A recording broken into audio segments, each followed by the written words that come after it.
बातमी पुण्यातून आहे। पुणे विद्यापीठात विद्यार्थ्यांनी आंदोलन पुकारले।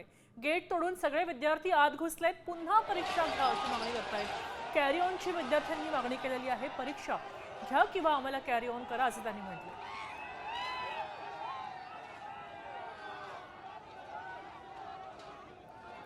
दरम्यान आपले प्रतिनिधी सचिन जाधव त्या ठिकाणी आहेत आणि ते आपल्याला लाईव्ह दृश्य दाखवत आहेत।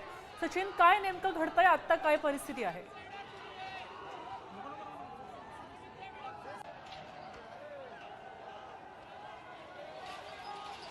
आपल्याला पाहायला मिळत आहे। एकूणच या ठिकाणी अनेक विद्यार्थी सकाळपासून खरं तर या आंदोलनामध्ये सहभागी झालेले आहेत आणि अनेक जणांच्या वेगवेगळ्या खरं मागण्या होत्या आणि या मागणीच्या संदर्भात आता एक शिष्टमंडळ जे आहे ते या ठिकाणी मागणीच्या संदर्भात आता एक शिष्टमंडळ जे आहे ते या ठिकाणी विद्यापीठात भेटून गेले। काय शिष्टमंडळाची मागणी होती, तुम्हाला मान्य आहे का? नाही, आता दरवेळेसप्रमाणे कुलगुरूंनी आम्हाला जे समजवण्याचा प्रयत्न केला, काही वेळा ते सकारात्मकही असता निर्णय घेतात, परंतु यावेळेस त्यांनी आम्हाला जे उत्तर दिलं की कुलगुरू दिल्लीत गेलेले आहेत आणि याच्यापूर्वी जे आहेत याचं सोल्युशन ते पुण्यातच निघालेलं। या दिल्लीवारी का करावं लागली तो एक मोठा प्रश्न आहे। अमरावती विद्यापीठ जे आहेत, अमरावती विद्यापीठाने तो लागू केला, पुण्यात का नाही आणि पुण्यात उत्तर काय त्याचं कारण आम्हाला माहीत नाही। तर तरी आम्ही 2 दिवस रिस्पेक्ट म्हणून 2 दिवसाची वाट बघतो, नाहीतर आम्ही उपोषणावर बसणार आहोत। अनेक विद्यार्थी खरं तर या ठिकाणी अजूनही ठाम आहेत आंदोलनावर। तुम्ही आंदोलन करणार की थांबवणार? काही जे मुलं आहेत त्यांच्याबद्दल आम्ही चर्चा करणार आहोत आणि 2 दिवसाची आम्ही वाट बघू। 2 दिवसानंतर याच्यावर आम्ही निर्णय घेऊ। नक्कीच आपण पाहतोय की अजूनही मुख्य इमारतीच्या बाहेर अनेक विद्यार्थी जे आहेत ते आंदोलनावर ठाम आहेत। आता काही वेळापूर्वी विद्यापीठाचे प्रतिनिधी जे आहेत ते या विद्यार्थ्यांशी बोलून गेलेले आहेत आणि विद्यापीठाच्या प्रतिनिधीशी बोलल्यानंतर तुम्ही सगळे समाधानी आहात का?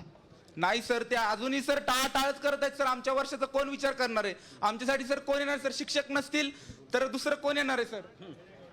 आमच्यासाठी सर विद्यार्थ्याचं सर सगळं मागणं सर शिक्षकांनी ऐकून घ्यायला पाहिजे। शिक्षकांनी सर जास्त काळजी असते विद्यार्थ्यांची, तर हीच त्यांची काळजी आहे का? आम्ही इथं जवळ कुलगुरू सर येत नाहीत आणि आमच्या मागण्या ऐकत नाहीत, आम्ही इथं उपोषण घोषित करतो आणि आम्ही आता इथं बसणार आहोत। 2 दिवसाचा कालावधी मागितला विद्यापीठाने। जेव्हा त्यांना लास्ट टाइम आलं होतं 8 तारखेला प्रोटेस्टला, तेव्हा ते म्हटले होते आम्हाला 12 तारखेचा वेळ द्या। त्या वेळेत जर त्यांनी UCGला कॉल करून सगळ्या मीटिंग घेतले नाही, त्या कॉलसाठी त्यांना आता 2 दिवस एक्स्ट्रा पाहिजे, तर याच्यात आमची काही चूक? तुम्ही असंच पुढे ढकलत तुम्ही 1 महिना घालवणार, रिझल्ट येणार, एक्झाम घेणार, नंतर जाऊन ते म्हणणार हा बाबा सप्लिमेंटरी एक्झाम घेतो आम्ही करून, मग रिझल्ट येणार, मग आम्ही 3rd इयरचा अभ्यास कधी करायचा? तर झालीच एक्झाम समजा, तर कॅरी ऑन भेटला तर काय करायचं? तर 4 दिवसाचा तुम्हाला वेळ बरोबर पुरला नाही का? 2 दिवस तुम्हाला एक्स्ट्रा पाहिजे करून 4 दिवसात तुम्ही काय केलं? मग तेव्हा कोणती मीटिंग घेतली तुम्हाला? आंदोलनावर ठाम आहे? हो, आम्ही GR घेऊनच जाणार आहे। GR जेव्हा आमच्या हातात येणार तेव्हाच आम्ही इथून जाणार आहे। काय हवाय GR तुम्हाला? कॅरी फॉरवर्ड किंवा कॅरी ऑन किंवा आपल्याला रिटेस्ट सप्लिमेंटरी एक्झाम अशी पाहिजे। खरं तर पुणे विद्यापीठाच्या वेगवेगळ्या 3 जिल्ह्यातून ज्या ठिकाणी त्यांची कॉलेज आहेत त्या ठिकाणचे हे सगळे विद्यार्थी या ठिकाणी आंदोलनामध्ये सहभागी झाले आहेत। कॅरी ऑनची मागणी प्रामुख्याने त्यांची आहे। विद्यापीठ अजून वेळ मागते। विद्यापीठाला वेळ मिळणार नाही। आता तुम्ही विचार करा, या ठिकाणी ज्या विद्यार्थ्यांना 24 किंवा 25 मार्क आहेत, हे जेव्हा फोटोकॉपीला टाकतात आणि त्याची फी 230 रुपये राहते, त्याच्यानंतर ते परत मार्क मोजणीसाठी टाकतात, त्याची परत फी 230 रुपये राहते आणि तो रिझल्ट 2 महिन्यांनी लागतो। परत एक्झाम फी परत 200 रुपये, म्हणजे एका पेपरसाठी 700 ते 800 रुपये एका विद्यार्थ्याला खर्च होतो। मग हा वेळ कशासाठी मागितला जातोय? लवकर निर्णय घेतला पाहिजे यांनी। नक्कीच लवकर निर्णय घेतला पाहिजे। यासाठी आज सकाळपासून खरं तर विद्यार्थी वेगवेगळ्या जिल्ह्यातून पुण्याच्या विद्यापीठा सावित्रीबाई फुले पुणे विद्यापीठामध्ये आले। मुख्य इमारतीच्या बाहेर या ठिकाणी सगळे आंदोलन करतायत। अजूनही ते आंदोलनावर ठाम आहेत। विद्यापीठाकडून ठोस असा कुठलीही निर्णय जो येत नाही तोपर्यंत आंदोलन आम्ही करत राहू अशी भूमिका जी आहे ती या ठिकाणी विद्यार्थ्यांनी घेतली। विद्यार्थ्यांची ही भूमिका आहे, याच्यावर कुलगुरूंचं काही म्हणणं आहे का? कुलगुरूंकडून काही प्रतिक्रिया आलेली आहे का?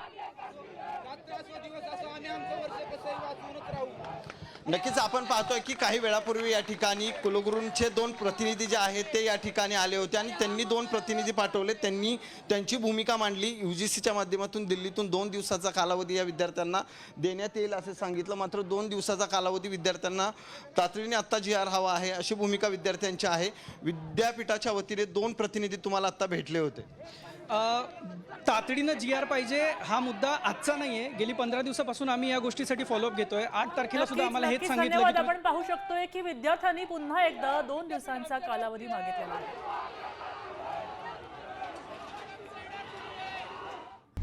आता isakal.com आहे देशातील नंबर 1 ची मराठी न्यूज वेबसाईट। प्रत्येक अपडेटसाठी isakal.com ला नक्की भेट द्या।